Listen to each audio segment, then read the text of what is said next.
Hello, my name is Lulame and today I'm going to show you guys how to do lock knots, which is what I have in my hair at the moment. There are a few videos of people doing lock knots. I just wanted to show you my take on it. And this has been done without using pipe cleaners or elastic bands or anything like that. So here's how it is. Alright, so I've taken out 2 of my lock knots just to demonstrate how you do it. Now, my hair is actually not very short. I never thought I'd be able to say that. My hair is not very short. So this is where my hair is. It's probably about shoulder length, really. So I'm just going to be using 2 dreads to do this. I suppose if you have a lot of hair, you can do more, but I just have average amount of hair, so I don't want to end up with 4 lock knots. So I've just done it with 2 dreads. I've got 100 locks in my hair, so I end up with 50 lock knots. Okay, so I get my 2 dreads and I fold one of them, right? You fold one of them a third, no, I'll take the long one. Always select the longer of the 2. So I'll select the long one and I'll fold it 1/3 of the way down, almost as if you're tying a shoelace.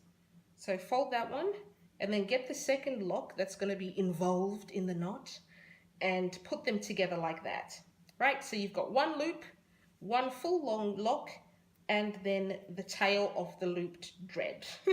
And what you do is you grab the tail and then you just coil it round.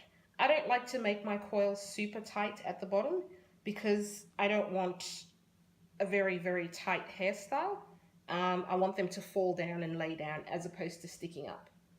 So you just wrap the tail around and around the loop and the second dread, and you coil them round, and you want to keep the coil nice and tight. Not tight at the bottom, but close together. You don't want too many gaps. And then now you've got this little bit, so you just put that there like that, and then you grab the other second dread and you just continue. So you want to make sure you close the gap between the last wrap and this new wrap with the new dread. It doesn't have to be perfect. I mean, honestly, anyone who's looking that closely at your hair needs to get a life.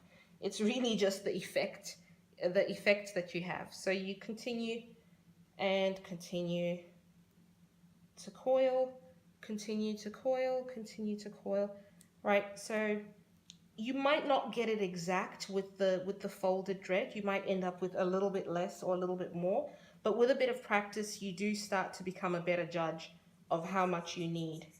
And so now I'm at the end and I still have more tail than I have loop.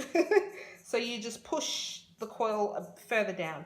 And this is why it's good to leave a little bit of space there, because if this happens, you can push down. So now I've got my little tail and I've got my loop, my little loop-de-loop, and then you can just tuck the tail into the loop like that.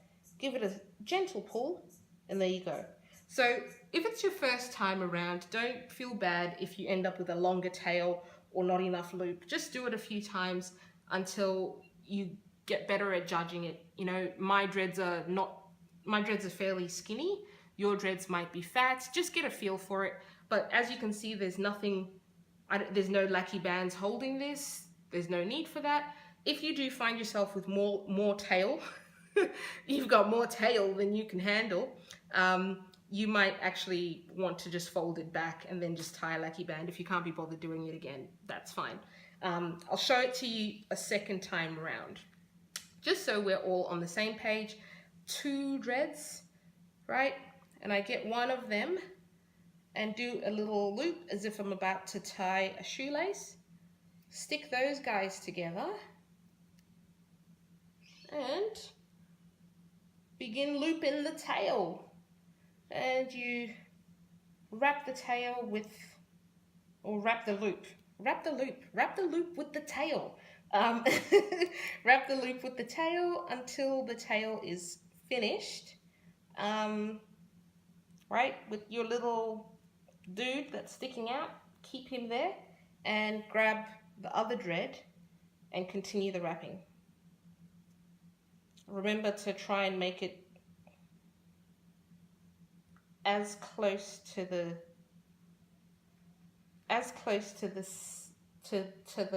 first wrap as possible.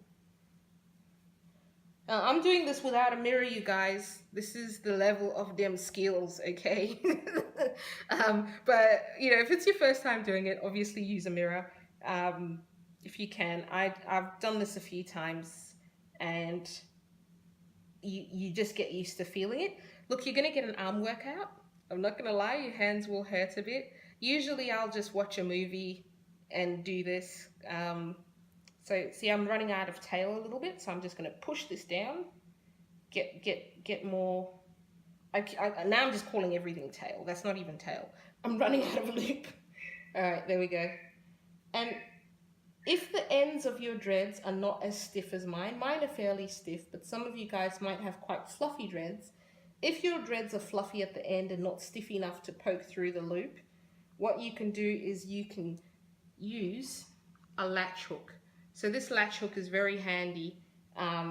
You basically just pop the latch through your loop, like so. And then you grab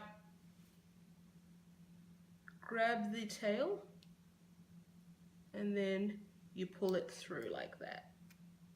There you go. There is your lock knot, people. And it's not going anywhere. So guys, I hope that made a fair bit of sense and that you can follow along my tail loop ramblings. But that's how I style my hair, and I think it's pretty funky. I wear it for a fair bit, and I miss my short locks, and I just like how this looks. So if you have tried it, and if you use a different technique, please let me know in the comments. And if you do like videos like this, please give it a thumbs up. And if you'd like to see more, feel free to mention in the comments. I'll see you next week. Thank you so much for watching. Bye.